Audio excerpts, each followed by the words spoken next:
ഞാൻ എൻ്റെ വീട്ടിലായിരുന്നെങ്കിൽ ജാനപ്പൻ്റെ മീൻകറിയും ചോറും സൈഡിൽ വെക്കാൻ ഒരു മത്തി ഫ്രൈ, ഒരു പപ്പടം, കുറച്ച് കടുമാങ്ങ അച്ചാർ, വെള്ളപ്പൊടി പോട്ട അമ്മാവോட കറുവാട്ട് കുഴമ്പ് സുമ്മാ അല്ലോ. എൻ്റെ അമ്മ ഉണ്ടാക്കണ തലശ്ശേരി ചിക്കൻ ബിരിയാണി, திண்டுக்கல் தலப்பாக்கட்டி பிரியாணி, കോഴിക്കോടൻ അലുവ, திருநெல்வேலி அல்வா, மதுரை மட்டன் புரோட்டா சால்னா சாப்பிட்றியா நீ? കൊലമച്ചാൻ്റെ കടയിലെ പൊറോട്ടയും ബീഫ് റോസ്റ്റും. அதனால உங்கள் ஊருக்காரங்க புரோட்டா பீஃப் கறினா அவ்வளோ அலையிறீங்க.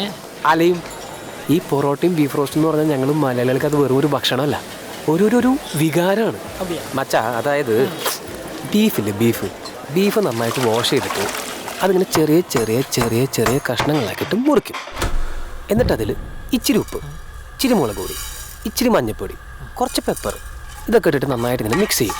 ഈ മിക്സ് ചെയ്തിട്ട് അതിങ്ങനെ വേവിക്കും. ഇതിങ്ങനെ വെന്ത് വരുമ്പോൾ കുറച്ച് മല്ലിപ്പൊടി ഇട്ടിട്ട് ഈ വഴറ്റി വെച്ചിരിക്കുന്ന വെളുത്തുള്ളി ഇടും. എന്നിട്ട് കുറച്ച് മസാല ഇട്ടിട്ട് കുറച്ച് വെളിച്ചെണ്ണ അതിൻ്റെ മുകളിൽ താളിച്ചിട്ട് മൂടി വയ്ക്കും. കുറച്ച് കഴിയുമ്പോൾ അതിനൊരു മണം വരും.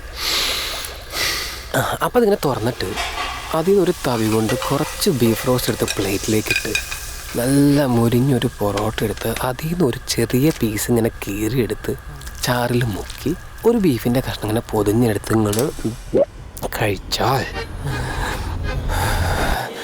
എനിക്കിപ്പോൾ പൊറോട്ടയും ബീഫ് റോസ്റ്റും വേണം.